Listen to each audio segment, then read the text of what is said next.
Shadows on campus, the spark of a doomed romance. Imagine the vibrant chaos of Multimedia University in Nairobi, Kenya, a place where young dreams collide under the African sun. It's early 2025, and among the throngs of first-year students navigating lectures, late-night study sessions, and budding friendships, two lives intertwine in a way that would soon turn deadly. Sylvia Kemunto, a bright, ambitious young woman from a close-knit family, had just begun her journey at MMU, described by friends as quiet yet determined. She was focused on her studies, her faith, and building a future far from the ordinary. Little did she know, her path would cross with Eric Philip Mutinda, a fellow first-year electrical engineering student, in a romance laced with hidden turmoil.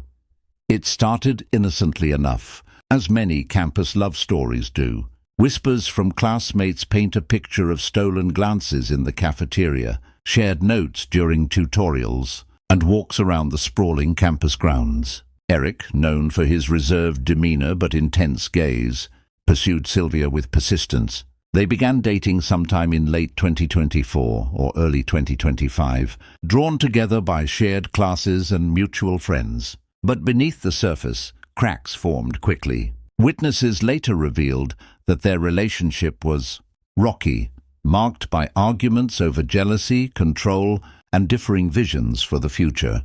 Sylvia, strong-willed and independent, reportedly grew weary of Eric's possessiveness. Friends noted her confiding in them about his unwanted advances and pressure, even after she tried to pull away. By March 2025, the tension escalated. Sylvia had begun distancing herself, declining Eric's calls and invitations. She focused on her routine, attending church services, studying in her third-floor hostel room in Block B, and hanging out with her roommate. Eric, however, couldn't let go. Police investigations would later uncover that he harbored resentment over her rejections, fueling a dangerous obsession. On March 30, 2025, a seemingly ordinary Saturday, the stage was set for tragedy. Sylvia's roommate left early for church, leaving her alone in their shared room. Eric, aware of this window, seized the moment. Around 1 p.m. he knocked on her door, intent on one last attempt at reconciliation. What happened next unfolded in the privacy of that small room, but pieced together accounts from Eric's later confession and witness statements reveal a chilling escalation. Words turned to shouts as Sylvia firmly rejected him again. In a fit of rage, Eric's hands closed around her throat. The struggle was brief but brutal. Sylvia, fighting for her life, succumbed to strangulation. In the autopsy conducted days later by government pathologist Dr. Johansen Oduor, it was confirmed: no water in her lungs, no signs of suicide, pure asphyxiation from manual force. Panic set in for Eric. Instead of seeking help, he improvised a macabre cover-up. He rummaged through Sylvia's belongings, spotting her green suitcase. With cold calculation, he folded her body inside, zipping it shut as if packing for a trip she'd never take. But moving the evidence wasn't easy. Eyewitnesses, fellow students going about their day, spotted Eric heaving the unusually heavy suitcase down the hostel stairs. One female student testified to seeing him strain under its weight, sweat beading on his forehead. As he maneuvered it toward the back door near Block B, an area monitored by CCTV, did he take it to his own room first? His roommate later recounted a horrifying sight. Eric lounging in their shared space, using the suitcase as a makeshift pillow, as if nothing was amiss. The campus buzzed with normalcy that afternoon, oblivious to the horror concealed within. As evening fell, whispers of worry spread. Sylvia's roommate returned to a disarrayed room, belongings scattered, door ajar, no sign of her friend. Alarms raised, a search ensued. That's when the gruesome discovery hit. Sylvia's body, still crammed in the suitcase, had been dumped into a hostel water tank on university premises. How Eric managed this without immediate detection remains a point of investigation, but the tank, a hidden, utilitarian spot, became her unintended grave. Students and staff, alerted by the roommate's frantic calls, pulled her out. Identification was swift and heartbreaking. Her clothes, familiar to those who knew her, confirmed the worst. Word spread like wildfire across MMU, turning the lively campus into a scene of shock and mourning. Sylvia's mother, Teresia, was notified, her world shattering with a single phone call. Meanwhile, Eric didn't stick around.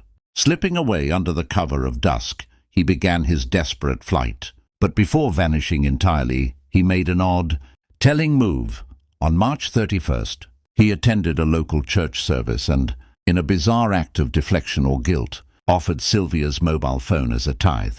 Detectives later raided the church, recovering the device, a key piece of evidence linking him directly to the crime scene. The confession, the chase, and the courtroom reckoning as night enveloped Nairobi. Eric Philip Mutinda melted into the shadows, his mind racing faster than his steps. With Sylvia Kemunto's body discovered in the water tank, a discovery that sent ripples of horror through Multimedia University, the campus transformed into a crime scene. Police swarmed, cordoning off Block B, interviewing shell-shocked students. Sylvia's roommate, tear-streaked and trembling, recounted the disheveled room and her growing dread. Another witness, the one who'd seen Eric wrestle the suitcase, provided a description that pointed fingers squarely at him.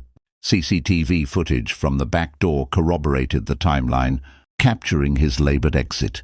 Eric, now a fugitive, headed southeast toward Sultan Hamoud in Makueni County, borrowing his father's car for the journey. He planned to cross into Tanzania, vanishing across borders, but guilt, or perhaps fear, gnawed at him.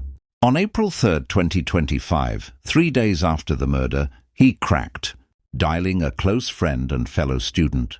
Eric poured out a chilling confession over the phone. "I killed Sylvia by strangulation," he admitted, voice steady yet strained. He detailed packing her into the suitcase, hauling it through the back door, and stashing it in the water tank. "I was surprised because it's not an easy thing to do," the friend later testified, recalling his own disbelief. Eric refused to say if he had accomplices, but mentioned his location in Sultan Hamoud and his escape plan. The friend, under witness protection, alerted authorities. Police closed in. Eric, sensing the net tightening, surrendered at the Sultan Hamoud station that same week. Handcuffed and defiant, he was transported back to Nairobi. On April 7th, he appeared before Kibera law courts, facing murder charges.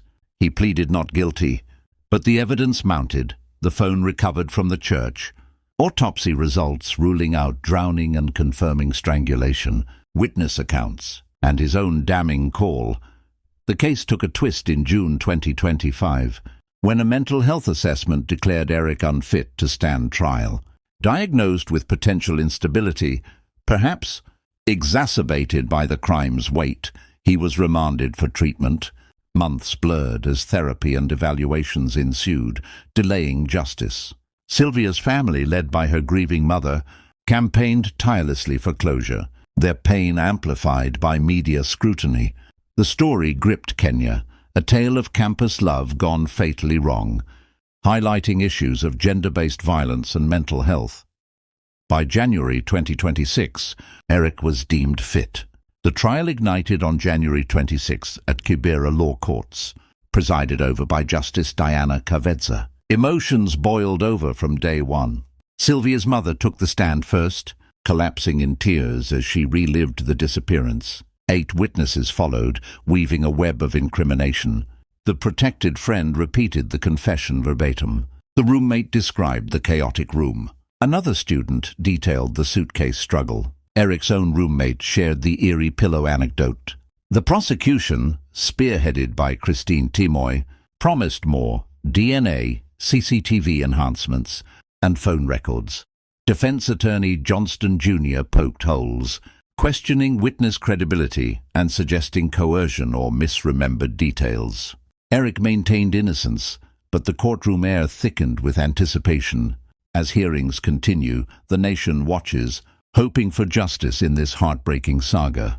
What began as a spark of attraction ended in a flood of sorrow, reminding us how fragile the line between love and lethality can be.